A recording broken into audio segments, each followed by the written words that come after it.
World this week. With us, Craig Kapitas of Quartz in the Atlantic, Anne Baghamer of the International Herald Tribune, Nicholas Norbrook of the Africa Report, and Marcus Carlson, France 24's business editor. We were talking before the break about the changing of the guard in Washington. It's taking place over several weeks. The inauguration is still ahead. We've just had Congress change. Big cabinet reshuffle. Several key posts are going to change. The outgoing Secretary of State promises she'll be back on the job on Monday after a rough finish to her mandate. Hillary Clinton released from hospital after a blood clot resulting from an earlier concussion. Now, the right-wing press has never been kind to the Clintons. Fox News pundit John Bolton last month claimed her illness was diplomatic because it had kept her from testifying over the attacks on the U.S. consulate in Benghazi that killed the ambassador. The vitriol, though, seems to have continued. I just want to point out what Kathleen Parker wrote in the Washington Post, really angry, and it brings back to the discussion we were having before the break about the rhetoric in Washington. She said, out in the hinterlands where Americans consume news that suits their political proclivities, opinions are formed on the basis of what he said. Reputations and lives are ruined on the tines of pitchforks glimmering in the light of torch-bearing mobs. And those are just the news shows. Anne Baghamer, it's interesting because when it comes to the Clintons, the right really seems worked up.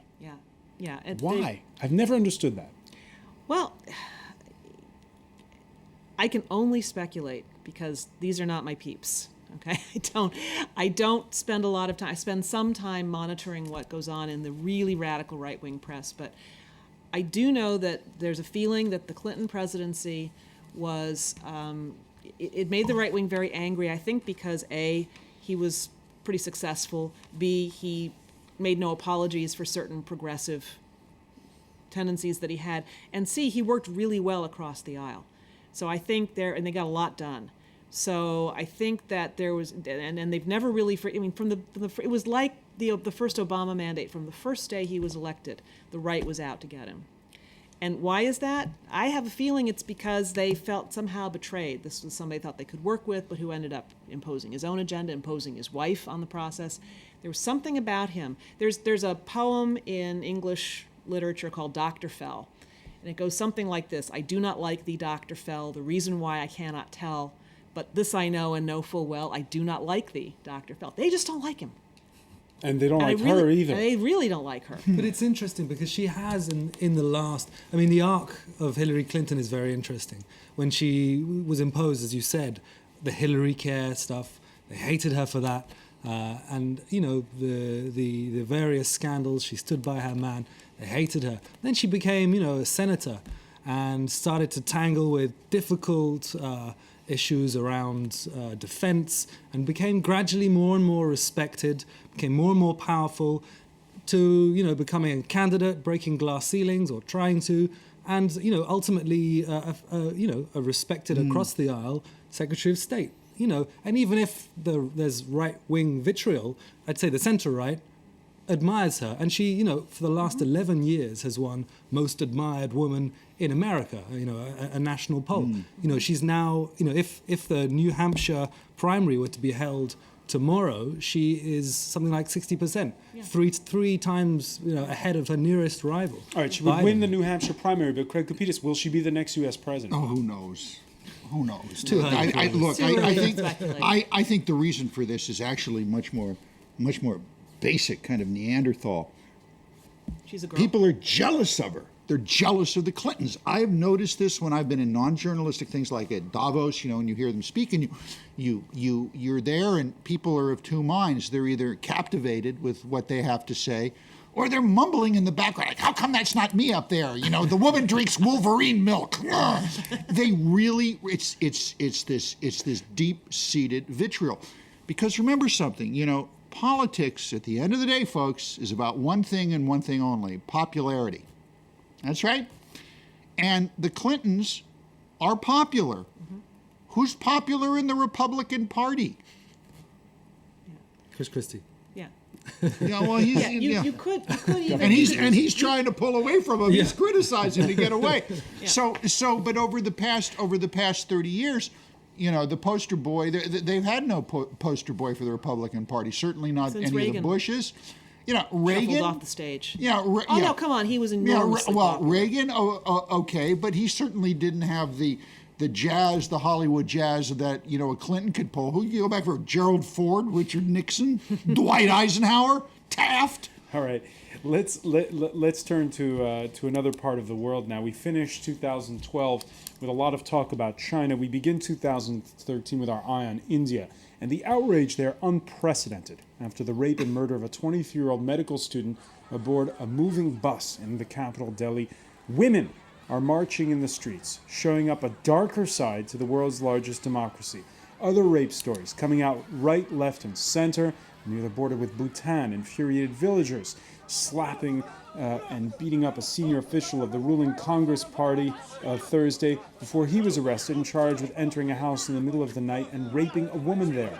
The editorial this Friday in the Financial Times, the lead one, Indian democracy fails its women. Over the past 5 years, political parties have presented close to 300 candidates for election who faced allegations of crimes against women. 6 state legislators are currently facing rape charges. And Bagamuri, it's amazing that this has opened up such a Pandora's box. I'm going to pass the word over to somebody else because it's kind of an emotional issue, but also I'm not as close a student of India as I think I'm going to be for the next year. Obviously it's a shocking thing.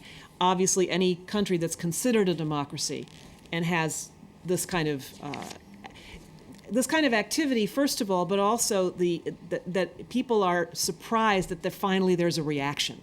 There was a wonderful op-ed in the International Herald Tribune this week from a woman who said she lived in Delhi for 24 years and then had to move to Mumbai because it was just so much nicer there for women. And she said the extraordinary thing about this is not so much that the act happened, but that it has actually incited a reaction. Yeah. And I'm going to take that absolutely as face value and learn a lot more about it in the coming year. It's absolutely the thing that suddenly these conversations are happening. Yeah. If you look at, this is maybe a slight side road, but if you look at Bollywood films, there's very, very little in the way of interaction between characters, no sex on screen. It's incredibly prude, very sexually conservative, and yet, terribly titillating at the same time.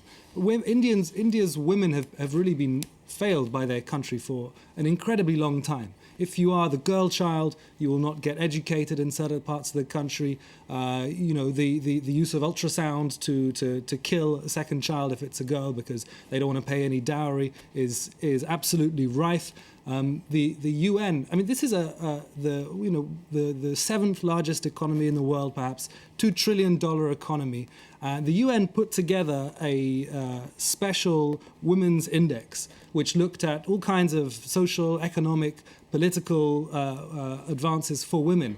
And India found itself 134th out of 187 countries. This is the 7th largest economy in the world. So there's a huge, huge hill to be climbed here. Let's look at the political reaction inside of India because that's also been revealing. The attack happened last month. However, the anger, as we've been saying, has not blown over.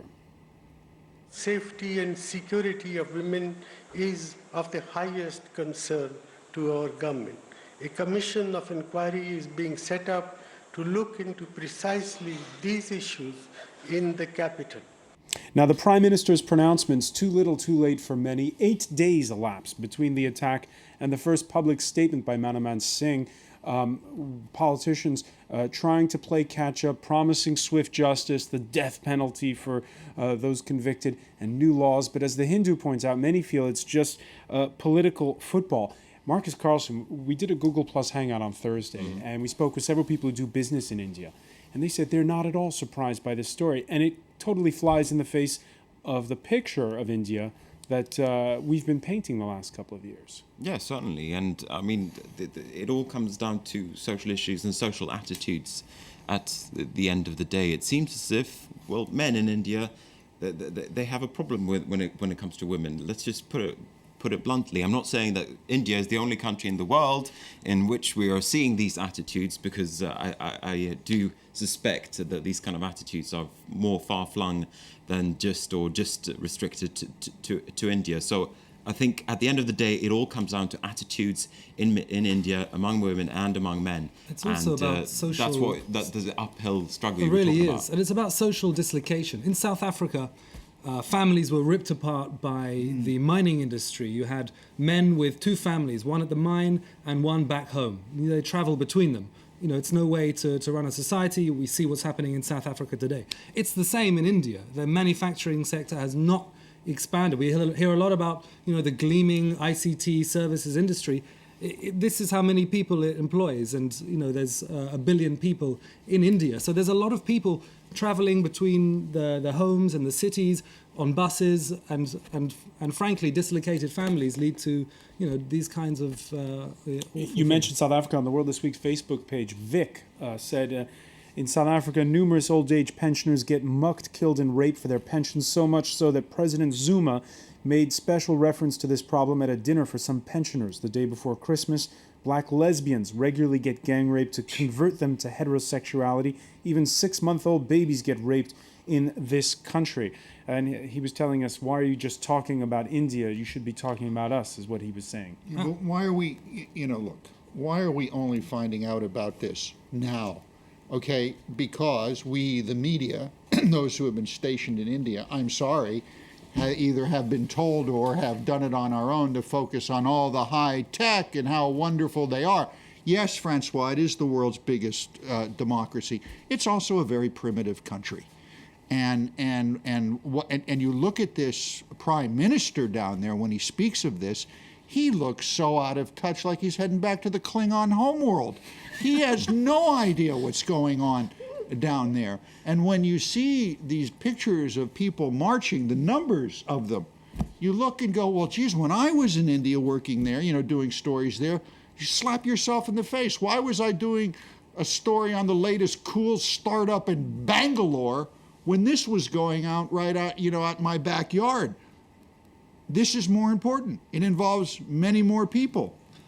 I think it is. I personally have a little bit more respect for Manmohan Singh. I think he isn't the worst of a fairly bad bunch of Indian political leaders. But I think it is, as you say, a country which has a lot of people perhaps living in the past. It also has a lot of people living in the present, and some living in the future. So it's itself very distended, as it were. And what is encouraging is that now you're seeing more of the middle, the middle classes, the boring middle classes, the people who actually change things in the world, put pressure on things like education, healthcare, social reform, attitude reform, this kind of thing. It's actually very encouraging to see the sustained level of support. And it's a story that we'll continue to keep on our radar. Before we go, grave uncertainty over the fate of Venezuela's firebrand president, due to be sworn in next Thursday for another 6-year term. Hugo Chavez still in Cuba after a 4th cancer operation. He's conscious of the battle he's fighting, and he has a fighter's spirit, as always. Sooner rather than later, we will see Commander Hugo Chavez here in his fatherland. All right, the words of the vice president, but there is an awful lot of uncertainty, Craig Capitas, as to what's going to happen next in Venezuela. Yeah, it's... My crystal ball on Venezuela broke a long time ago. I believed that Chavez wouldn't be around much longer a few years ago. There was a lot of folks going after him who were trying to get him out. There seemed to be a democratic uprising there. But who knows what's going to happen?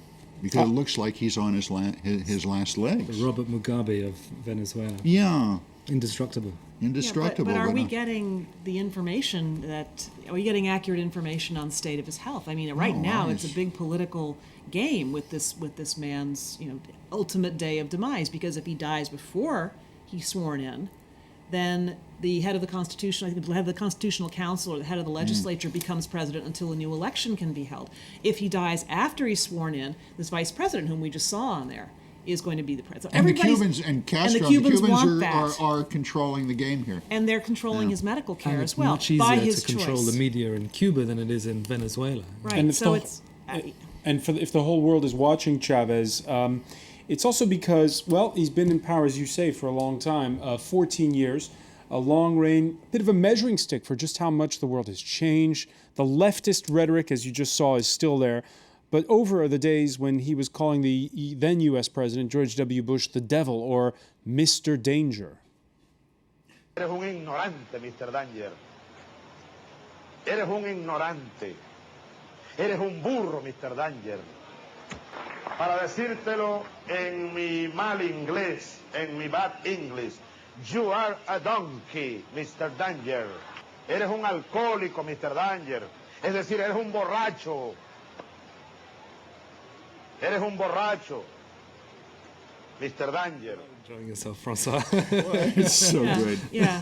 You know, in an odd way, in his satirical way, Chavez, when he was doing that, he was speaking a lot of truth to power. But don't you think it's A clown, but And enormously popular in Yes. his home country. I was going to say And he not just have a Venezuela. very mixed record at the Yeah. end of Early on, at the he end was of the day, huge. because a lot of poor people in Venezuela, they're a lot love better him. off. And he because doesn't of, look as wacky today Chavez. as when he did when he started. Today, we have a much stronger statist Brazil saying no to Yeah. American free trade zones. You've got Argentina's economy, which put itself back on its feet, thumbing its nose at the IMF and the World Bank. You've got the Bolivarian revolution. He doesn't quite look so isolated and wacky as you know, he did. he outraged a lot of developers down there, a lot of golf architects I know, because he went in and he took over the golf courses, you know, which take up a lot of land, and he started to build public housing on them. Fantastic. You know, which a lot of people were saying that's not a bad idea. That was a George Carlin routine back in the Yeah, 60s. that's right. There's That's all right. this lovely land and nice Let's put neighborhoods. it- Let's put the homeless there. You know, it's not so wacky. And they had good views. All right, we will continue, of course, to follow the story as it develops. I want to thank you, Craig Capitas, Nicholas Norbrook, and Bagomeri, Marcus Carlson, and thank you, of course, for being with us here for The World This Week.